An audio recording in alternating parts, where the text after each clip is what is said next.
자, 저희 방송에는 탁린이라는 분이 계십니다. 네, 탁송업을 하시면서 정말 수많은 이야기들을 들려주셨던 분인데 오늘 해주실 이야기는 어떤 이야기일지 같이 한번 들어보도록 할게요. 여보세요. 탁린이님, 또 늦은 시간인데도 불구하고 이렇게 와주셔서 감사드리고 오늘 해주실 이야기 주제가 있을까 궁금합니다. 오늘은 네. 이제 제 얘기는 아니고 돌비의 공포 라디오를 자주 들으시는 모 탁송 기사님의 얘기입니다. 또 다른 탁송 기사님이 계시는군요. 제가 전파를 좀 했어요. 이 방송에 대해서 600명 정도 있는 방에다가 링크를 이렇게 딱 던졌습니다. 내가 이거 여기 참여했는데 들어봐라 하면서 재밌다 하면서. 그러면 그분들은 네. 탁린이님을 아시겠네. 알 수도 있고 내가 참여했다 이러고 보내드렸으면 당연히 그렇죠. 알 수밖에 없지 않나요? 오케이. 제 팬도 좀 생겨가지고. 네네, 아주 좋아요. 자, 그러면 어떤 이야기일지 탁송기사 직업회담이 될 것 같아요, 그죠? 네, 바로 출발을 해보도록 하겠습니다. 렛츠고! 길이십니다. 탁린이에요.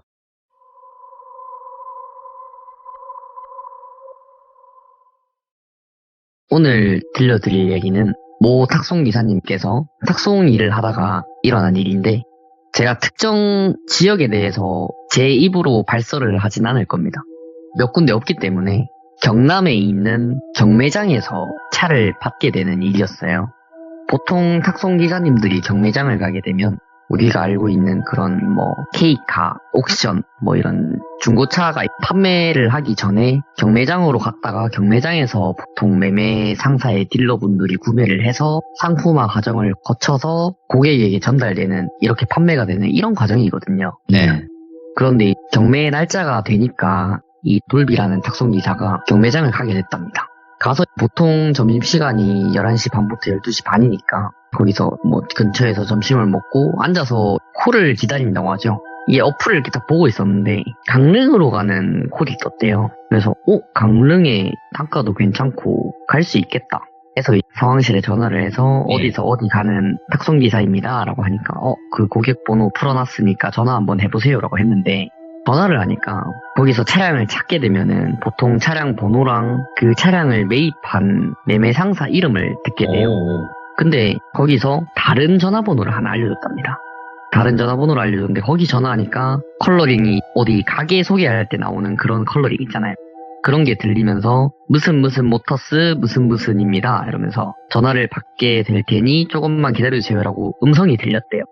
그래서 이 사람이 매입을 한 건가 보다. 전화를 해서 회원번호랑 상사번호 알려주세요 라고 해서 받았대요. 근데 이분께서 실질적으로 차를 받으시는 분은 처음에 전화번호가 저장돼 있는 분이니까 그분께 연락하시면 되고 돈은 카드건이다 보니까 보통 기사님들이 현금건은 도착하게 되면 딜러한테 직접 송금을 받는 경우고 카드건은 대리 가보신 분들 아시겠지만 대리 기사님한테 결제할 때 카드로 해놨으니까 포인트 지급될 거다라고 하는 그런 경우란 말이에요. 그래서 이 카드건이니까 이거 괜찮다 돈 못 받을 일은 없겠다 이렇게 해서 차량을 받았대요. 보통 우리가 경매장에서 차를 받게 되면 두 가지 부류로 나눠집니다. 차량이 저희 말로 정말 썩 차거나 정말 괜찮은 차거나 이 괜찮은 차의 기준은 수입차 예를 들어 아우디 A7 같은 그런 차들이고 제네시스 GV80 이 정도 되는 차들이고 썩 차는 옵션이 아무것도 없거나 차가 정말 더럽거나 연식이 정말 오래된 스틱이나 이런 트럭 차량들이에요.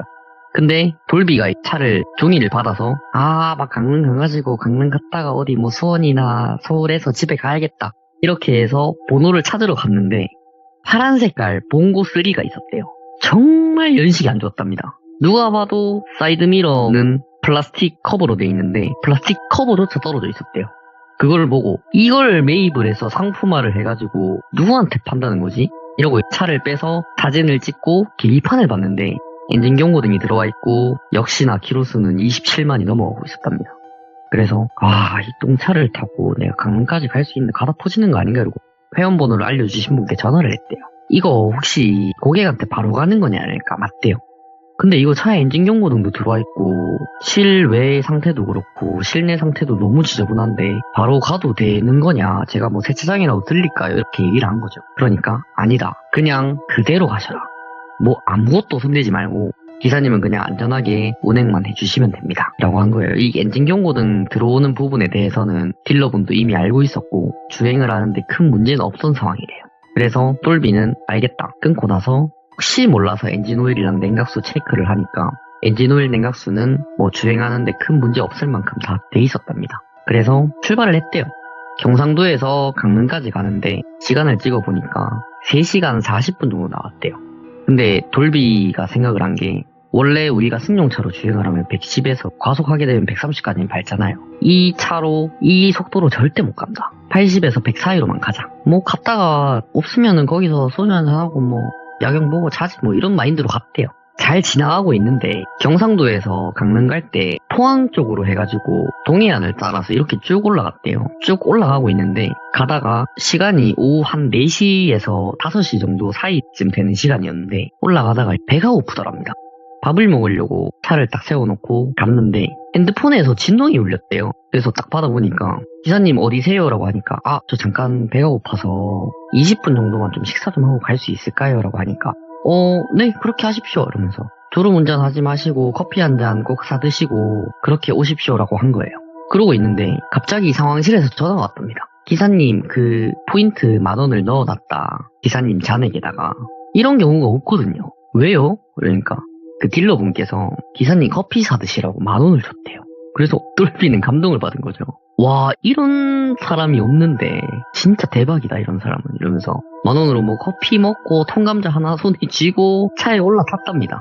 그래서 내비를 틀고 올라가고 있는데 85km 정도 남았을 때 해가 어둑어둑하게 지면서 비가 떨어지기 시작했는데 와이퍼를 키잖아요. 와이퍼를 켰는데 저희 와이퍼 보면은 고무가 달려있잖아요. 고무가 안 달려 있었답니다, 거기에. 네. 그 와이퍼 보면 고무만 이렇게 싹 뺄 수 있거든요. 그래서 이 플라스틱만 있는 상황에서 압류를 계속 긁는 거예요, 얘가. 타닥타닥타닥 하면서. 그래서 이건 뭐 어떻게 해야 되노 이러다가 결국은 다른 휴게소에 한 번 더 들렸대요. 네. 그래서 이 10,000원 받은 걸 그냥 야 와이퍼 하나 더 갈아드리자 이렇게 해가지고 와이퍼를 샀대요. 샀는데 사이즈가 운전석만 맞고 조수석 쪽은 또 안 맞았답니다. 그래서 어쩔 수 없이 그냥 운전석만 갈고 출발을 했대요. 또 가고 있는데 차에서 뭔가 좀 스멀스멀한 냄새가 나더랍니다. 에어컨에서 나는 냄새인지 아니면 외기 모드로 해놔서 밖에서 나는 냄새인지. 근데 우리가 보통 비 오는 날 운전을 하면 꿉꿉한 냄새 있잖아요. 그런 냄새가 나는데 이 차에서는 뭔가 좀 탄내가 나더래요. 똘비는 직감했습니다. 뭔가 없다 차에. 뭔가 문제가 생겨서 탄내가 나는 거다. 보통 탄내가 나는 경우는 엔진 오일이 없거나 냉각수가 없어서 차의 엔진이 열을 받아서 냉각이 안 되는 경우에 탄내가 나긴 나더라고요. 아니면은 진짜 재수없어서 누유가 있거나. 근데 똘비는 진단평가사라는 자격증이 있어요. 자동차를 검수할 수 있는 그런 진단평가사 자격증인데 차를 갓길에 세워놓고 우산을 쓴 채로 엔진룸을 열어봤는데 아까 맨 처음에 출발할 때 엔진 오일이랑 냉각수 점검했다고 했잖아요. 근데 이게 후레쉬를 딱 켜가지고 보고 있는데 그 냉각수 통 뒤쪽에 복주머니가 하나 있더래요. 그 똘비가 이거 보고 이거를 도대체 차에다가 왜 넣어놨을까? 그것도 엔진룸에. 보통 봉구에 뭐 중요한 물품이나 이런 거는 다시방에 넣잖아요. 복주머니가 뭐지 이러고 꺼냈는데 그 복주머니가 양쪽이 끈으로 달려있잖아요. 끈 끝이 운전석 그 페달 위에 보면 전선망 연결되어 있는 그런 이렇게 손으로 탁 잡아당기면 뚜껑같이 있는 거 있잖아요. 그쪽 부분이랑 연결이 돼 있더랍니다. 그래서 아니 이게 뭐야 이러면서 복주머니를 잡고 팍 잡아당겼대요. 끈이 터지면서 복주머니가 나왔는데 복주머니 안을 열어보니까 그 옥색이라고 하나요? 약간 하늘색인데 조금 진한 파란색 같은 그런 옥색 구슬이 있더래요. 구슬이 정확하게 5개가 있었답니다. 그래서 이걸 왜 여기다 넣어놨지? 이러고 이걸 엔진룸에다가 넣고 갈 순 없으니까 꺼내가지고 다시방에다가 던졌대요. 근데 아까 이 끈 있잖아요. 이 끈이 뭔가 엔진룸에서 뭔가 섞여가지고 뭐 좀 꼬일 것 같은 그런 느낌이 들어서 똘비가 흡연자인데 라이터를 꺼내가지고 그 끈의 끝을 찾아서 불로 살살 해가지고 이렇게 풀었대요. 근데 그 끈이 우리 일반 이런 옥탑방 가면은 옥상에 빨랫줄 이렇게 쫙 늘어져 있잖아요. 하얀 색깔 노끈같이 이렇게 막 꼬불꼬불꼬불 묶여있는 거. 그걸로 돼 있었대요. 아니 이거를 왜 여기다가 이렇게 해놓은 거야 위험하게. 이것 때문에 그랬나? 이러면서 엔진룸을 다시 닫아놓고 차에 탔는데 시동을 걸려고 하니까 시동이 안 걸렸대요. 방전이 된 그런 느낌이었대요. 똘비는 이상하죠. 갓길에 세워서 자기는 엔진룸 열어서 옥구슬 뺀 거밖에 없는데 방전이 됐다? 말이 안 되는데 이러다가 똘비가 진단평가사 자격증이 있다고 했잖아요.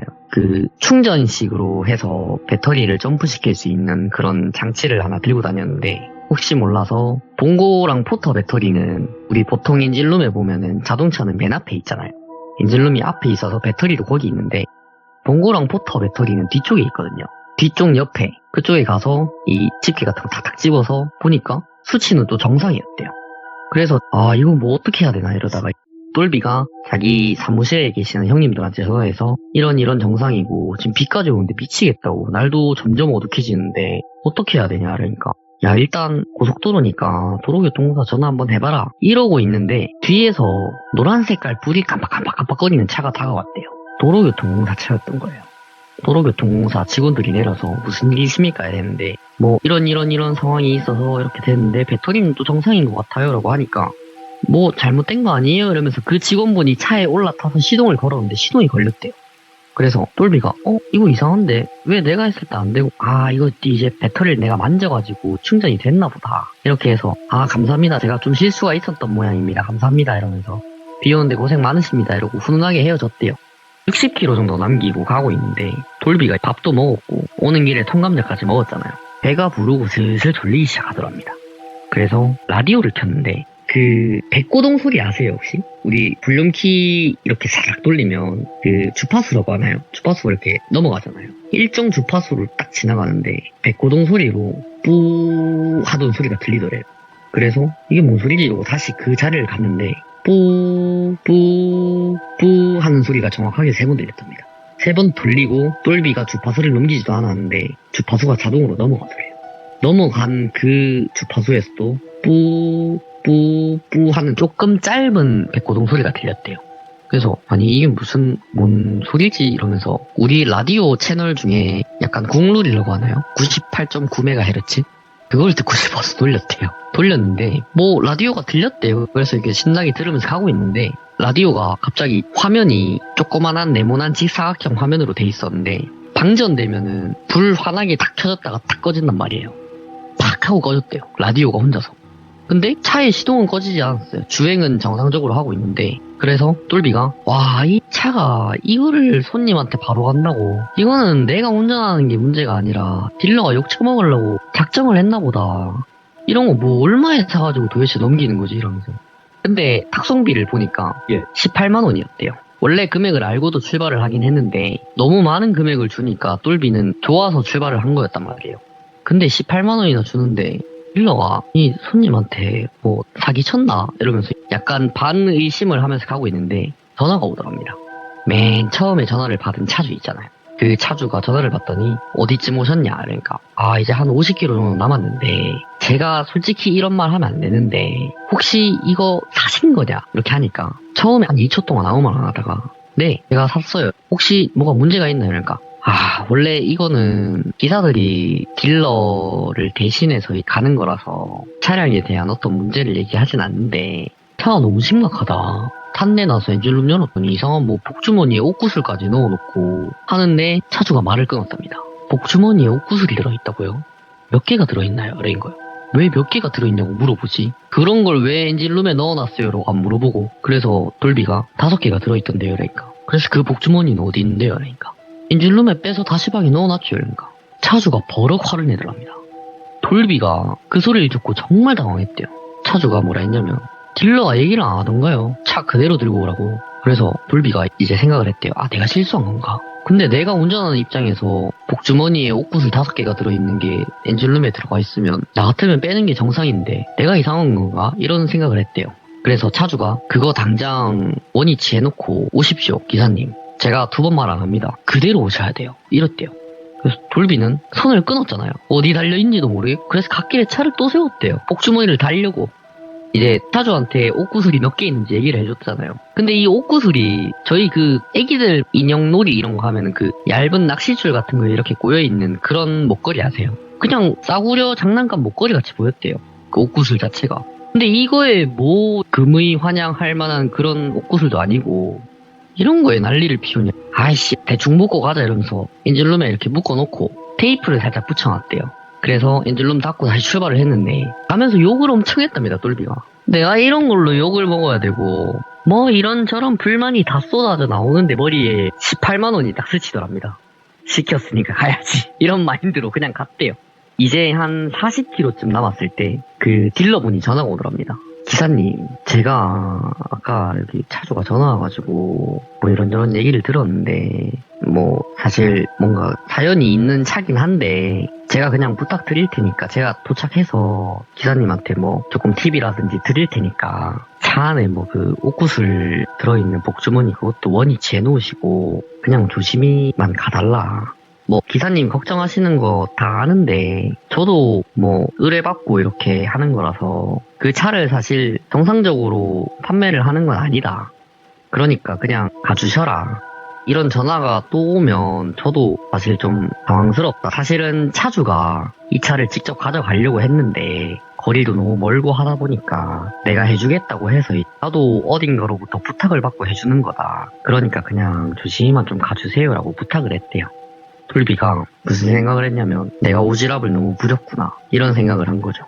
그래서 그냥 갔답니다. 가고 있는데 강릉에 이렇게 어떤 해변을 지나서 가정집이 하나 있었대요. 가정집에 도착을 했는데 그 처음에 전화 드린 분 있잖아요. 그분께 전화를 했는데 도착하셨습니까? 그러니까 아까 화내던 그런 분위기의 말투가 아니라 정말 반갑다는 듯이 이렇게 얘기를 했대요. 아유 고생하셨습니다 이러면서 고생하셨습니다 했는데 그 집에 문이 열리더니 중년의 여자분 한 분이랑 그리고 30대 초 정도 돼 보이는 여자분 한 분이랑 아까 통화한 것처럼 보이는 그 중년 여성의 남편분 같이 생긴 분이 이렇게 나오더랍니다. 이렇게 3명이 나온 거죠. 여자 2명에 남자 1명. 그 차를 세워놓고 돌비가 차 사진을 이렇게 찍었대요. 그래서 딜러분께 도착을 했습니다. 뭐 차량 전달 드리고 그냥 끝내면 될까요? 라고 하니까 잠깐 옆에 계시다가 차주님이 가시라고 하면 가시면 됩니다. 그러니까 근데 기사님 뭐 여기서 주무실 겁니까? 그러니까 자야 될 것 같다. 그때 시간이 저녁 9시쯤이었대요. 이 중간에 멈추고 뭐 조치하고 뭐 복주머니 다시 걸어놓고 전화 받고 하다 보니까 시간이 엄청 지나간 거예요. 비도 오기까지 했고. 근데 돌비가 와이퍼 바꾼 거를 얘기를 안 했대요. 왠지 이 바꾼 거에 대해서 욕을 먹을 것 같은 그런 느낌이 들었대요. 자기는 호의를 베풀었는데 물론 의뢰인분께서 해달라는 대로 해줬어야 되는 게 맞지만 본인의 안전을 위해서 바꾼 거잖아요. 근데 뭔가 찝찝하더래요 굉장히. 그래서 차주한테 가서 얘기를 했대요. 아까 복주머니 관련된 거는 죄송하다. 저도 이제 안전하게 가는 게 목적이다 보니까 그랬던 것 같은데 그렇게 예민하게 받아들이실 줄 몰랐다. 죄송하다. 좋게 끝내려고 했는데 그 중년의 남성분께서 차량을 이렇게 돌다가 복주머니 얘기를 딱 듣자마자 돌비를 팍 쳐다봤대요. 복주머니 어디 있냐 물어본 거예요. 엔진룸 안에 있다. 직접 뚜껑 열어드릴 테니까 확인해 보셔도 된다. 옷구슬 5개 있는 거 그대로 확인하고 넣어놨다. 라고 해서 딱 열었대요. 열어서 그 주머니를 중년의 남성분께서 가져가고 옆에 아내분으로 보이는 중년의 여성분께서 주머니를 열었대요. 옷구슬 5개가 있는 걸 확인을 했대요. 처음에 돌비가 옷구슬을 보고 뭐 이런 장난감을 넣어놨어라고 생각을 했잖아요. 근데 이 집에 갖다 줬을 때 이 여자분이 그 옷구슬을 들고 있는 손 모양을 보니까 무슨 금덩이를 들고 있듯이 들고 있더래요. 그래서 아니 이거 뭔데 이거 무슨 상황이지 이러면서 그렇게 있다가 손을 가지런하게 모으고 그냥 가만히 서 있었대요. 돌비가 이제 자기가 챙겨야 되는 서류 있잖아요. 경매장에서 나올 때 서류를 주는데 그 서류에 서명을 받아야 되니까 그 서류를 들고 서명 좀 하고 내밀었대요.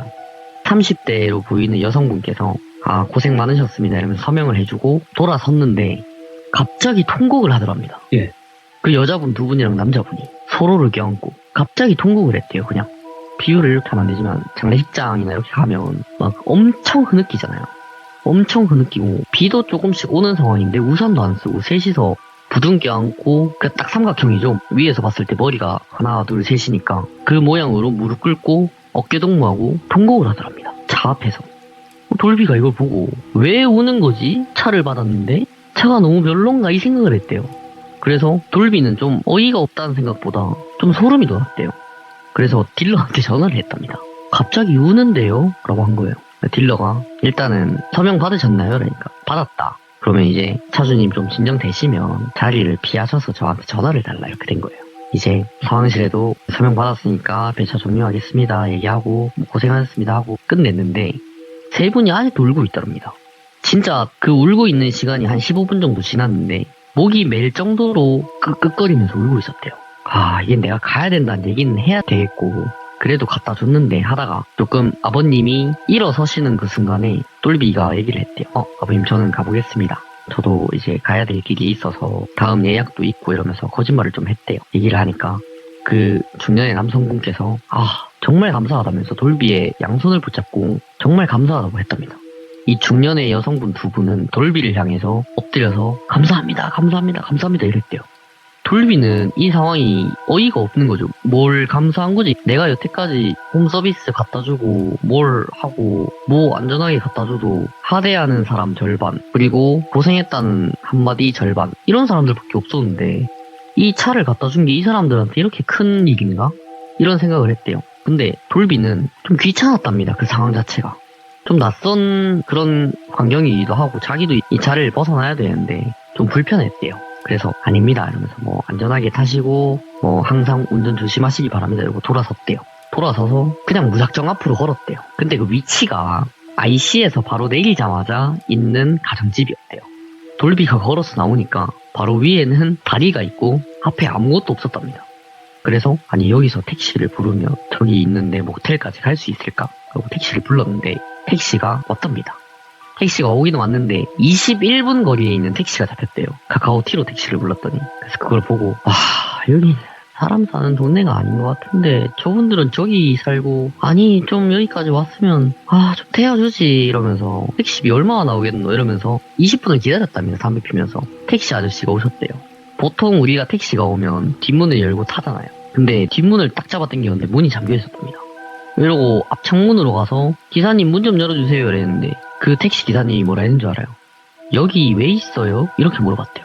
그래서 돌비가 일단 차에 타서 얘기하시죠 이러면서 자기도 여기 사람 아니고 경상도 사람이고 일 때문에 여기 왔다가 지금 아무것도 모른다고 나 이 지역에 대해서. 택시 기사는 맞아요 이렇게 물어봤대요 돌비가. 그러니까 택시 기사가 고개를 갸우뚱하더니 이상한데 이랬대요. 일단 타세요 이러면 탔대요. 근데 돌비는 이 상황 자체가 이해가 안 됐대요. 우리가 보통 택시를 부르면 안녕하세요 이러고 타잖아요. 여기서 왜 타냐는 말을 왜 하는 거지 이런 생각이 들었대요. 기사님한테 물어봤답니다.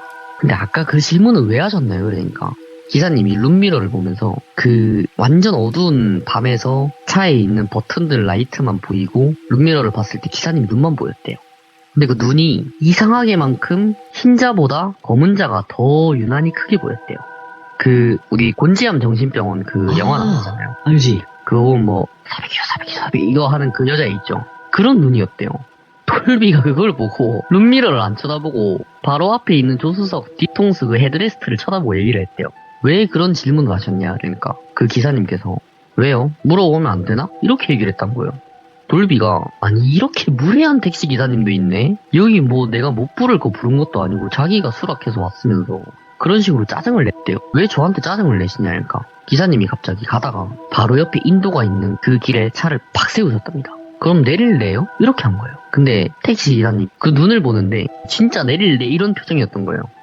돌비는 무섭죠. 아무것도 모르는데. 그래가지고 기사님 그냥 가시죠. 죄송합니다. 근데 저도 궁금해서 여쭤보는 거라고. 저 기사님한테 짜증낼 생각 없고 저 사실 탁송하는 사람인데 뭐 경상도에서 이 차를 끌고 이렇게 와서 저도 너무 고생했고 너무 예민한 상태다. 짜증냈으니까 죄송합니다. 기분 나쁘셨으면 사과드리겠습니다 라고 했는데 택시 기사님께서 나도 이렇게 얘기하는 데는 이유가 있다. 거기에는 사람이 없대요. 그러니까 그쪽이 다리 밑이고 강원도라는 지역이 풀숲도 많고 거의 산속도 많고 그런 쪽에 있어서 우리가 아는 지역들은 많이 유명한 곳이 많잖아요. 근데 거기는 도심과는 많이 떨어져 있는 지역이었고 약간 일반적으로 봤을 때 어디 공단 지역의 야간의 그런 느낌이었고 거기는 사람 탈 곳이 아닌데 어이가 없어서 물어봤다. 택시 기사님도 무서웠대요. 거기서 골이 잡히는 게. 그래서 이렇게 해서 가고 있는데 거기는 사람이 안 사는데 무슨 일 하시는 분이냐 이러면서 막 주저리 얘기를 했대요.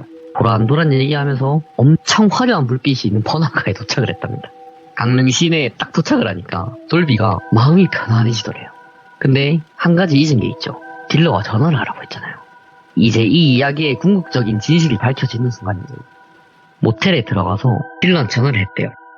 저 이거 다 마쳤고 모텔에 들어와가지고 전화를 드렸다. 택시 기사님이랑 언쟁도 좀 있어가지고 전화 드리기가 좀 그래서 도착해서 전화 드렸습니다. 밤늦게 죄송합니다 라고 하니까 딜러분이 기사님 이러면서 저도 사실 이 일을 한 16년 정도 했대요. 그분께서 16년 정도 하면서 이런 경우는 나도 처음인데 기사님도 물론 처음이겠죠. 그래서 똘비는 듣다가 뭐 어떤 경우가 처음인가요? 라고 했대요. 그러니까 이 차를 딜러한테 바로 안 가고 손님한테 가는 경우가 생긴 게 이 차량이 그 아까 중년 여성 그리고 30대 여성 그 아저씨까지 해서 3명이 가족이래요. 근데 그 차를 절실하게 원한 이유가 그 가족에게 아들이 한 명 있었답니다. 이제 그 30대 초 되는 분의 동생이죠. 남동생이었는데 남동생이 그 봉고 차량을 중고차였는데 캐피탈로 뽑아가지고 리스 형식으로 뽑은 거죠. 뽑아서 이제 타다가 생활고가 너무 힘들었대요. 그래서 극단적인 선택을 하셨는데 다 누군가가 극단적인 선택을 한다고 해서 바로 아는 경우는 많이 없잖아요. 바로 알게 되면은 정말 좋은 그런 과정인데 이분께서 극단적인 선택을 하고 나서 2달 뒤에 발견이 됐답니다. 그러니까 되게 좀 안타까운 거죠. 3자 입장을 봤을 때는. 근데 이제 이 차량이 캐피탈 리스라고 했잖아요. 그래서 캐피탈에서 이 차를 회수를 해갔대요. 집 앞에 세워져 있는 걸. 연락도 안 되고 하니까 캐피탈에서는 그 차를 봤으니까 회수를 해간 거죠. 그 회수를 해간 차량이 경매장으로 간 겁니다. 왜냐하면 키로수도 많고 차량의 외관부터 시작해서 전체적으로 봤을 때 더 이상 사용할 가치가 없다고 생각해서 경매장에 넘긴 거예요. 경매장에서는 매입을 한 거고 근데 이 가족분들이 그 사이에 그 극단적인 선택을 한 남동생분을 찾아서 수습을 하고 이 차량에 대해서 우리가 가져올 건 이 차밖에 없다.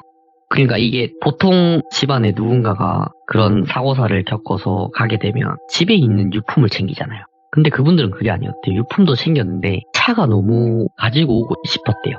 캐피탈 쪽에 연락을 해서 캐피탈에 대한 잔존가치 부분에 대해서 다 정산을 하고 나서 그 차량의 위치에 대해 물어봤는데 경상도에 있는 경매장으로 갔다. 거기서 찾아봐라. 이렇게 된 거죠. 근데 이 경매장 자체가 일반인들이 낙찰을 할 수가 없어요. 일반인 낙찰 참여가 불가능한 거라서 할 수 있는 방법이 딜러를 통해서 딜러가 대신 낙찰을 받거나 아니면 경매사가 있어서 경매사를 통해서 낙찰을 받는 경우가 있거든요. 경매사한테 낙찰을 받으려고 하니까 수수료가 200인가 나왔대요. 그래서 이 가족분 중에 건너 알게 된 분이 이 딜러분이셨던 거죠. 딜러분께서 대신 매입을 해준 겁니다. 이 차에 대한 건 묻다였어요. 묻고 따지지도 않는다고. 묻다 하고 매입만 해달라 라고 해서 그 딜러분께서 그 차량을 매입한 거예요. 근데 처음에 이 차량을 매입할 때 경매장에서 생각하는 최저 금액이 있어요. 최저 금액이 600만 원이었답니다. 그래서 딜러가 이게 차가 경매장에서 한 3주 정도 방치가 돼 있던 차인데 600만 원에 매입을 해가면 너무 좀 그런데 이러면서 뭐 이를 따지다가 그 가족분의 아버님이죠. 아버님이 1000만 원이 들어오 좋으니까 무조건 매입해달라. 다른 사람 손에 들어가는 건 절대 안 된다. 내가 가져가고 싶다. 우리 아들 차잖아. 이러면서 매입을 해달라고 해서 결국은 800만 원 조금 넘게 해서 매입을 했다고 들었어요. 그래서 딜러 입장에서는 뭐 자기가 얻는 건 없어도 한 가정의 그런 행복을 지켜줬다 그런 생각을 한 거죠. 그래서 매입을 해줬고 탁송을 불렀는데 똘비가 가게 된 거예요. 그래서 이 극단적인 선택을 한 과정에 대해서 나중에 들었대요. 생활고에 시달리고 있었는데 사채에도 손을 대고 있었대요. 뭐 못 믿으실 분들도 당연히 계시겠지만 그 아들이라는 사람도 처음에는 700만 원이라는 사채를 썼는데 결국은 마지막에 갔을 때 마지막 차용증에 적혀있는 금액이 2억 2천만 원이었답니다. 700만 원이 2억 2천으로 간 거예요. 이 아들이라는 사람은 당연히 그런 극단적인 선택을 할 수밖에 없었겠구나라는 생각을 한 거예요, 저는. 그래서 이 딜러분께서 똘비한테 어쨌든 뭐 그 차를 타다가 사고가 나고 그런 건 아니었지만 기사님도 좀 찝찝하고 하시면 몸에 소금이라도 치셔라. 근데 우리는 사실 그 가족이랑 아무 관계 없는 사람들이고 하니까 기사님 뭐 오늘 고생 많으셨고 들어가셔라 이렇게 됐는데 똘비가 다음날 아침에 강릉에서 속초를 갔대요. 속초에서 뭐 바닷가 구경하고 이렇게 하면서 저녁에 이제 다시 수원으로 돌아가는 차를 잡아놨는데 차를 탑승을 했대요. 그 차는 아무 문제가 없었답니다. 그냥 정말 정상적인 차를 판매하는 그런 차였대요. 똘비가 이런 말을 했대요. 차 안에서. 네. 그래 이런 걸 타야 가지 이런 말을 했다는 거예요. 근데 우리가 이렇게 시참하고 있으니까 이런 말을 했다고 하는 거지 솔직히 혼자 있으면 이런 말도 하고 저런 말도 할 거 아니에요. 그렇지. 네. 이 말을 하고 가고 있는데 뭔가 그 둔탁한 소리 있잖아요. 이게 들리시려나 모르겠는데 이런 소리가 사방에서 들렸답니다. 처음에는 이런 소리였대요. 근데 조금씩 지나는데 그 템포가 빨라져서 이런 소리가 들렸대요. 그래서 차를 갓길에 세우고 와 이틀 동안 이 4대가 뭐가 안 맞다. 왜 이런 소리가 날까 이러면서 차를 또 막 사방팔방으로 뒤졌답니다. 그렇게 뒤지다가 저녁 9시가 조금 넘은 시간에 수원에 도착을 했는데 이 소리가 아까 돌비님께 제가 먼저 보내드린 사진이 앉아 있는데 그거랑 관련이 있는지는 모르겠지만 이게 룸미러를 이렇게 싹 봤는데 손바닥 자국이 저렇게 딱 찍혀 있었답니다. 그냥 딱 한 손만. 이거는 이제 참고용이죠. 저렇게 찍혀 있었다라는 걸. 제가 이해를 돕기 위해서 따로 제가 찍은 거고. 네네. 저런 손바닥 자국이 하나가 찍혀 있었는데 누가 봐도 여자 손은 아니었고 남자 손이었대요. 근데 우리가 탁송 기사들이 사진을 찍으면 뒷모습도 찍거든요. 보통 저런 모습이 남아있으려면 사진에도 남아있어야 돼요. 아, 네. 근데 사진을 이제 본인이 찍은 사진을 이렇게 쫙 봤는데 아무것도 없고 오. 심지어 물방울 자국도 없고 정말 맨들맨들한 그런 깨끗한 창문이었대요. 그래서 똘비가 사진에도 없고 뭐가 남아있는 게 없으면 안에서만 보이는 건가? 이렇게 해서 본인이 반대편 창문이죠. 그러니까 네. 바로 옆에 창문 끝에다가 본인 지문을 이렇게 탁 찍고 차에 타봤대요. 근데 본인 지문이 안 보였대요. 그 본인이 찍은 지문 말고 다른 지문만 거기 찍혀 있었던 거죠. 똘비가 생각을 했대요. 안에서 찍은 걸 수도 있겠다. 그래서 본인이 찍은 그 지문을 지우고 트렁크를 열어서 본인이 탁 찍고 닫고 다시 뒤를 봤는데 안에서 찍힌 것도 보였답니다. 그래서 똘비가 뭐야? 그럼 이거를 누가 안에서 트렁크에서 손을 찍은 건가? 이걸 왜 찍지? 찍을 일이 없는데? 이러면서 차를 갖다 주고 그러고 집으로 터덜터덜 갔대요. 집에 이제 이틀 만에 돌아왔잖아요. 뭐 빨래 할 거 하고 이러면서 침대에 누웠는데 그날따라 유난히 피곤하더랍니다. 몸이 나른해진다는 그런 느낌을 받았대요. 몸에 힘이 쫙 빠지면서 알람도 안 맞추고 잠에 들었답니다. 근데 꿈에서 어떤 중년의 남자분께서 조금 통통한 분이셨는데 형체로만 보이고 눈, 코, 입은 안 보였대요. 근데 딱 봐도 조금 건장한 체격의 남자분께서 똘비 앞에 걸어오더니 고개를 꾸벅했답니다. 감사합니다 라고 했대요. 똘비가 가만히 쳐다봤대요. 꿈에 대한 내용을 얼핏 정리를 해준 부분인데 감사합니다 하고 혼자서 그분께서 막 주절주절 얘기를 했대요. 근데 똘비는 그거는 기억은 안 나는데 한 5분 동안 혼자 주저리주저리 하다가 똘비의 양손을 붙잡고 감사합니다 하고 돌아섰대요. 그러고 꿈에서 깼는데 이 중년의 남자가 누굴까? 뭐가 고맙다는 거지 나한테? 이렇게 얘기를 했는데 딜러분께서 전화가 왔대요. 그날 오후죠. 똘비가 일을 하다가 딜러분께서 전화가 와서 전화를 받았는데 혹시 그날 뭐 그거 말고는 별일 없었죠? 라고 한 거예요. 그래서 왜요? 라고 했는데 딜러분께서 이제 오전에 일을 마치고 이래저래 하고 있는데 경찰에 전화가 왔답니다. 경찰에 전화가 와서 혹시 최근에 이 차량을 매입했고 이 차량을 이분께 전달해드린 일이 있습니까? 라고 한 거예요. 있다 이렇게 하니까 어떤 과정을 거쳐서 어떻게 전달이 됐고 누구를 통해서 전달이 된 거냐 처음부터 있는 사실을 그대로 얘기를 해줬답니다. 얘기를 해주니까 경찰분께서 그래서 이렇게 된 거구나 이러면서 이렇게 얘기를 하다가 딜러분께서 물어봤대요. 차량에 뭐가 문제가 있는 거냐. 근데 그게 명의 이전된 부분이랑 이런 건 다 끝나서 저랑은 아무 관련이 없을 텐데요 라고 얘기를 한 거예요. 혹시 뭐 차가 문제가 있어서 그분들이 저한테 지금 이런 소송을 하고 그런 과정이 뭐냐 제가 뭘 잘못한 게 있냐라고 하니까 그거는 없는데 이 지금 일어나고 있는 일에 대해서 정확하게 설명을 해줄 수는 없는데 그 가족분들께서 극단적인 선택을 했대요. 그런 선택을 하는 과정에서 그 차라는 게 갑자기 생겨났고 그 차로 인해서 뭔가 이 일이 생겼겠구나 그렇게 해서 경찰분께서 전화를 했다고 하더라고요. 그 차량 등록증에 대해서 원부를 이렇게 쫙 조회를 했는데 네. 경매장에 들어갔다가 나왔다. 근데 어느 경매장인지 뜬단 말이에요. 경찰분께서 경매장에 전화를 하고 경매장에서 이분께서 매입을 해서 출발을 해서 도착을 했을 거다. 예. 라고 해서 그 딜러분께 전화를 된 거예요. 근데 이 딜러분께서 그 통화로 간단하게 얘기를 하던 와중에 탁송기사님 번호를 달라고 했대요. 경찰분께서 전화가 왔답니다. 똘비한테. 똘비님 안녕하세요. 저는 어느 경찰서 무슨 조사계 땡땡땡땡 경위입니다. 라고 했는데 똘비가 얘기는 좀 들었는데 좀 이상하긴 했다. 얘기를 해줬대요. 갑자기 꿇어앉아서 울었고 어깨동무하고 울고 있었고 무슨 복주머니에 옷구슬 5개에 대해서도 엄청 예민하게 반응했고 이런저런 얘기를 했는데 경찰분을 얘기를 들어보니까 똘비한테 전화를 괜히 했다는 그런 말투였대요. 갑자기 옷구슬이 튀어나와 버리니까 경찰은 미치겠는 거죠. 이게 무슨 연관이 있는 거지 라면서 그렇게 하다가 똘비한테 딜러분한테 말한 거보다 더 자세하게 얘기를 안 했대요. 그냥 그렇게 끝난 거죠. 그러니까 뭐 그 뒤로 연락을 한 적도 없고 그냥 되게 그런 가슴 아픈 사연이 있는 차량이라고만 들었다. 그렇게 얘기를 했다라고 하니까 경찰분께서 감사합니다 이러면서 항상 운전 조심하시고 좋은 하루 되세요 이러고 끊었는데 조금 지나고 나서 딜러분께서 어떤 차를 고객한테 이렇게 보내는 그런 과정이 하나 있었나 봐요. 근데 똘비를 부르게 된 거예요. 똘비 기사님, 제가 여기서 이분께 차를 보내야 되는데 수수료 없이 현장콜 넣으셔서 이동 가능하시냐? 네. 저번에 한번 해주셔가지고 제가 한번 챙겨드리겠다. 이렇게 해서 그걸 수행하러 가게 됩니다. 네. 갔는데 똘비가 너무 궁금했대요. 이 사건의 끝을. 그래서 차가 어디 세차장 갔다가 돌아오는 시간까지 30분 정도의 텀이 있으니까 딜러분한테 물어봤답니다. 좀 말하시기 그러면 괜찮은데 어떻게 됐나요? 그게 이러니까 그분들이 차량을 받고 나서 다음날 변사체로 발견됐다는 거예요. 근데 이 딜러분이랑 똘비의 생각은 왜가 먼저 나온 거죠. 차량을 받았고 유품 정리를 했고 거기서 펑펑 울었고 그러고 그냥 끝이 난 줄 알았대요. 근데 그 딜러분께서 자기가 생각하기에는 그냥 그 슬픔을 견디지 못해서 같이 그런 극단적인 선택을 한 것 같다. 그렇게 결론이 났답니다. 그리고 그냥 끝이 났어요. 그 얘기에 대해서 따로 기사가 나오고 이런 건 없었는데 아직도 왜 그걸 했는지 타살의 흔적도 없어서 여전히 진행 중인 사건이라고만 들었어요. 아직 완전한 결론은 안 났다고 들었거든요.